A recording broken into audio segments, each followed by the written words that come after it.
Hi guys, and welcome back to another instructional video of the JSE Data Foundry. So today I want to share with you the concept of force parameters and overriding force parameters. This is very important and very useful. So the product I'm going to use to describe this is this one right here called My Instrument Statistics History version 2. And just to remind you, if I go onto a JSON output type over HTTP, basically a pre-paged result, not flattened, but that would look something like this. So what we're getting back is 1,825 objects starting back on the 19th of December 2012. And you'll get a daily data point with key statistics from there on to current day. So roughly 5 years of data in this case. And what's important to note, apart from the date range, is the alpha code. So in this case, we're bringing back data for Sasol Limited and only for Sasol. So basically this product is bringing back 5 years of historical data for one particular alpha code. Okay, so that's great. Now that we understand from the data perspective what it's giving us, let's quickly go to the actual product definition and look at how this is brought about. So if I open the product by clicking here, it'll take me to the product builder. And here you see the product builder view. And I'm going to skip ahead to filters.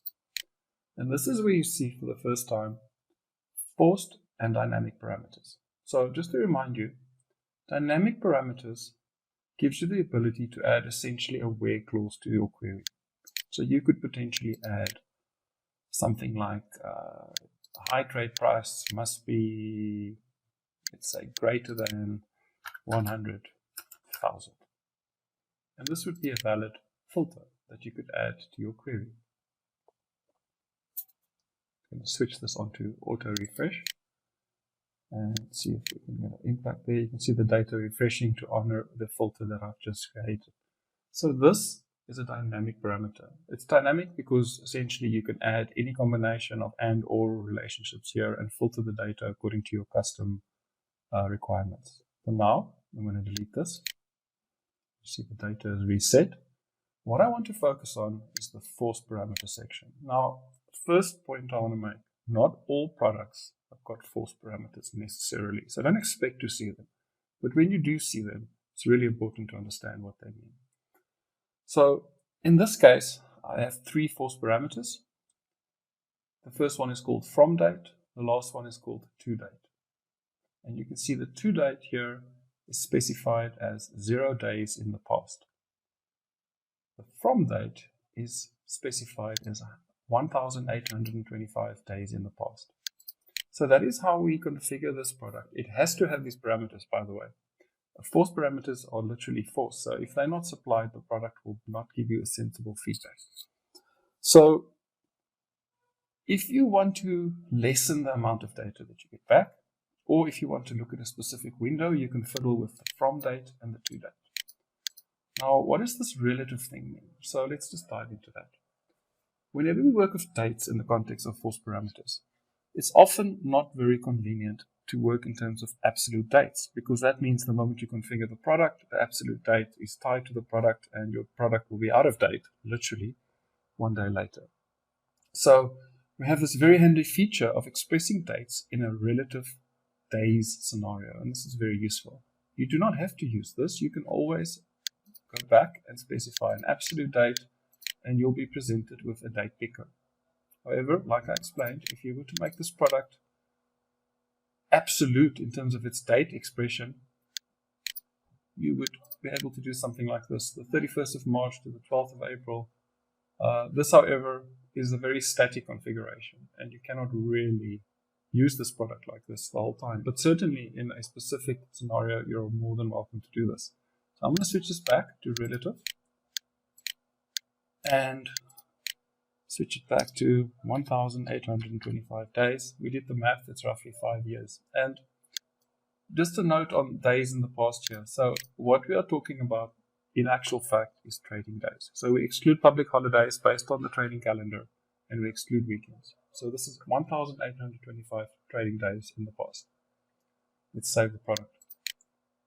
Okay, so the other interesting parameter here is the one called instrument alpha code. And you will remember when we looked at the data was presented in the context of SASL. So that's a very arbitrary choice that we made.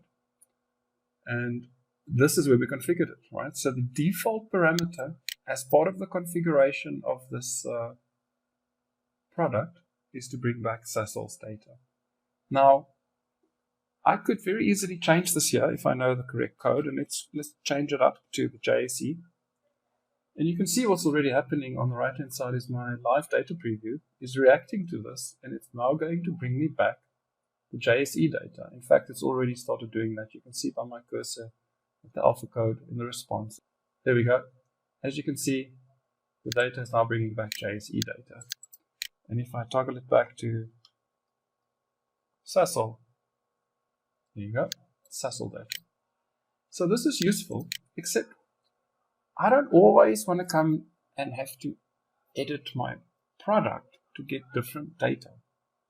So maybe I want SASL data and JSE data, and that's entirely possible. So this is the point of this little parameter here. What this is telling you is that the alpha code force parameter is available to be overridden. And this is an advanced topic, and that's the point of this video. I'm going to show you how to do this as part of the HTTP API. So let's imagine the scenario now.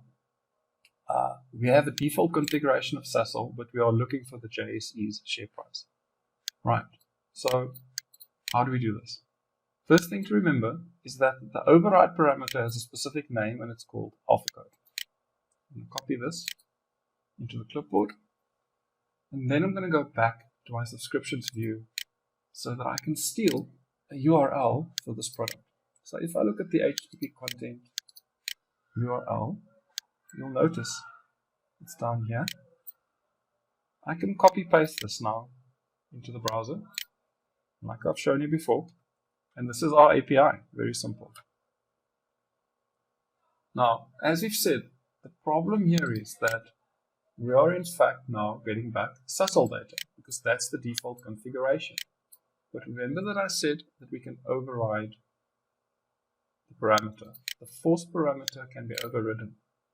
How do we know this? Again, it's this little icon here that says @alphacode allows me to override it.